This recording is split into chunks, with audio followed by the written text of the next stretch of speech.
Bienvenidos a Estado Crítico, el espacio de análisis político sin filtro. El día de hoy, como parte de nuestra serie Perfiles, un programa muy especial, hablaremos sobre Mario Vargas Llosa.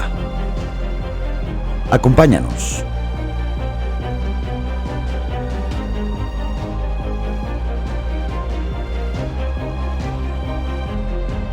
Amigos, ¿cómo están? Muy buenas tardes. Bienvenidos nuevamente a este espacio, a este programa que hacemos con mucho cariño para todos ustedes. Quiero primero agradecer muchísimo a todas las personas que se han suscrito a nuestro canal, a las personas que nos dan like y nos comparten. De verdad, muchísimas gracias a todos ustedes y esperando que esta comunidad siga creciendo para que nosotros podamos seguir haciendo lo que nos gusta hacer. Bueno, pues hoy un programa muy especial sobre Mario Vargas Llosa. Desafortunadamente murió el día de ayer y me pareció muy importante hablar sobre este hombre que sin duda ha tenido incursiones, aparte de lo que a él se dedicó toda la vida, que es a la pluma, a la escritura, a postrar, digamos, sus ideales dentro de sus novelas y de su obra literaria. Mario Vargas Llosa sin duda fue un hombre que desató muchísima polémica porque fue un hombre sumamente politizado. Entonces hablaremos un poco de Mario Vargas Llosa el día de hoy. ¿Puede un escritor cambiar la historia política de un país? ¿Puede un intelectual convertirse en un rostro de libertad o de elitismo?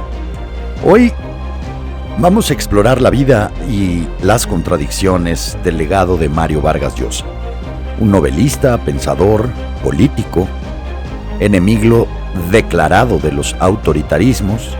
Esto no solo es la historia de un escritor, sino la historia de un personaje que, pues, bueno, ha contado con una innumerable poder a través de su pluma. Mario Vargas Llosa nació en 1936 en Arequipa, Perú, un niño marcado por la ausencia de su padre y una educación militar que más tarde denunciaría con crudeza en su primer gran novela, La ciudad de los perros. Publicada en 1963, esta obra desmonta la brutalidad y el autoritarismo del sistema educativo militar, y con ella, Mario Vargas Llosa inaugura una carrera literaria con lo que colocará la primer fila del boom latinoamericano. Mario Vargas Llosa no se limitó a narrar su país, sino se diseccionó en el poder donde lo encontrará, en la selva, en los prostíbulos, en los palacios presidenciales. En su obra de Conversación en la Catedral, por ejemplo, un joven periodista se pregunta en qué momento se jodió el Perú. Esa línea se convirtió en una pregunta generacional. En La fiesta del chivo, reconstruye la dictadura de Trujillo en República Dominicana, sin duda un tema muy controversial y una novela que combina precisión histórica con tensión narrativa brutal. Y en El sueño del Celta, una biografía novelada del diplomático Roger Casement, una reflexión sobre el colonialismo, la traición y la identidad. Bueno, pues Mario Vargas Llosa en los años 60 era un joven entusiasta de la Revolución Cubana, admiraba de manera muy ferviente a Fidel Castro y creía que una nueva izquierda podría salvar América Latina. Pero todo esto cambió cuando el régimen comenzó a encarcelar escritores, a perseguir homosexuales y a cerrar la prensa. Mario Vargas Llosa rompió públicamente con Cuba y con muchos de sus compañeros de generación años después. Y diría que Castro definitivamente no liberó a Cuba, sino lo convirtió en una prisión. Más adelante, en 1990,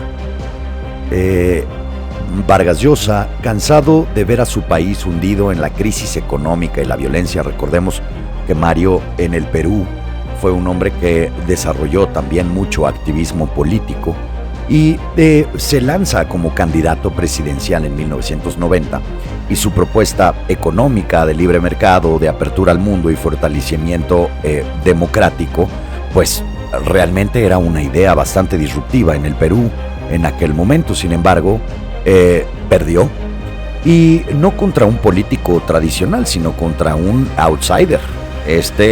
Recordarán ustedes quién fue Alberto Fujimori.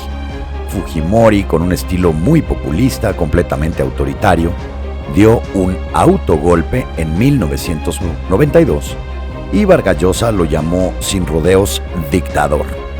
Recordemos que Mario Vargas Llosa no tenía pelos en la lengua, simple y sencillamente decía lo que pensaba y se acabó con el grandísimo poder que tenía este escritor, que fue a lo largo de su vida un hombre sin duda de la literatura latinoamericana, uno de los mayores exponentes de nuestra literatura, un hombre de convicciones, un hombre con mucho ahínco en su país, con mucho poder en Latinoamérica, porque definitivamente todas las personas, tanto de la orden política como en la parte de la cultura, Mario Vargas Llosa, era un hombre que definitivamente escuchaba. Entonces, desde entonces ha sido uno de los críticos mucho más consistentes del fujimorismo, y su influencia, pues, que definitivamente corroía o era muy corrosiva en la política peruana. También recordemos que Mario Vargas Llosa también desarrolló un capítulo muy muy interesante que en su momento se dio en los años recientes, en donde vino una confrontación pues con otra de las figuras más poderosas de la izquierda latinoamericana, que era ni más ni menos que Andrés Manuel López Obrador. Lo llamó populista autoritario y advirtió que el gobierno de López Obrador ponía en riesgo la democracia mexicana. Realmente esta declaración la dio Mario Vargas Llosa en la FIL de Guadalajara, en la Feria del Libro, la Feria Internacional del Libro en Guadalajara en 2022, y dijo que México había cometido un grave error al elegirlo, ¿no? Sus declaraciones definitivamente causaron muchísima polémica y varios intelectuales lo acusaron de estar cada vez más desconectado del pueblo y más cercano a las élites. Realmente Mario Vargas Llosa fue un hombre completamente de convicciones, y me parece que si Vargas Llosa en su momento decía esto, es porque entendía, o él entendió muy bien desde el principio, cuáles eran las necesidades de Latinoamérica. A ver, no está mal pensar como un gobierno de izquierda, porque me parece que la izquierda bien llevada, la izquierda no radicalizada, la izquierda que no ejerce populismo, la izquierda que no esclaviza al pueblo a través de clientelismos o a través de dádivas, etcétera, es una izquierda que me parece que es altamente políticamente rentable. ¿Y por qué rentable? Pues porque al final de cuentas le están haciendo el bien a la gran mayoría de las personas. La verdad es que la gran mayoría de los pueblos latinoamericanos somos países que tenemos muchísima pobreza y muchísimas necesidades, y me parece que esto era el fondo del discurso de Mario Vargas Llosa. Definitivamente Mario, pues bueno, fue un hombre que ganó un premio Nobel en el 2010 por una obra literaria que se llamaba Cartografía de las estructuras del poder. Pero pues bueno, Mario no era una figura cómoda para muchos de los grandes líderes latinoamericanos o de la izquierda latinoamericana. Defendió posturas muy liberales en países muy conservadores, y pues bueno, pareciera como que había sido elitista, digamos, en los tiempos de crisis. Yo aquí planteo una pregunta. A ver, ¿Mario Vargas Llosa es un héroe de la libertad o un liberal reaccionario? Y otra más, si era un pensador independiente o un intelectual que terminó sirviendo a los grandes poderes o a los poderosos. A mí me parece que Mario Vargas Llosa fue un hombre que sin duda a lo largo de toda su vida dio mucho de qué hablar. Si bien es cierto que no era un político completamente de formación política, tenía su mente bastante politizada.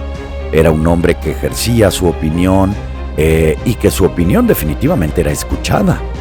¿Quién no escucharía al gran Mario Vargas Llosa, que fue premio Nobel, un premio Nobel de literatura, un hombre con convicciones, un hombre siempre, supuestamente, un hombre siempre alineado a ir por el camino del bien, simple y sencillamente un escritor que claro tiene poder, porque escritores, periodistas, que tienen peso, es decir, que siempre a lo largo de toda su vida han validado su trabajo, definitivamente son personas que en el momento que emiten una opinión, emiten algún comentario, definitivamente son escuchados. Y eso me parece que es lo que pasó con Mario Vargas Llosa, un hombre que sin duda dio a lo largo de su vida mucho de qué hablar, un hombre que desafortunadamente llega hoy al final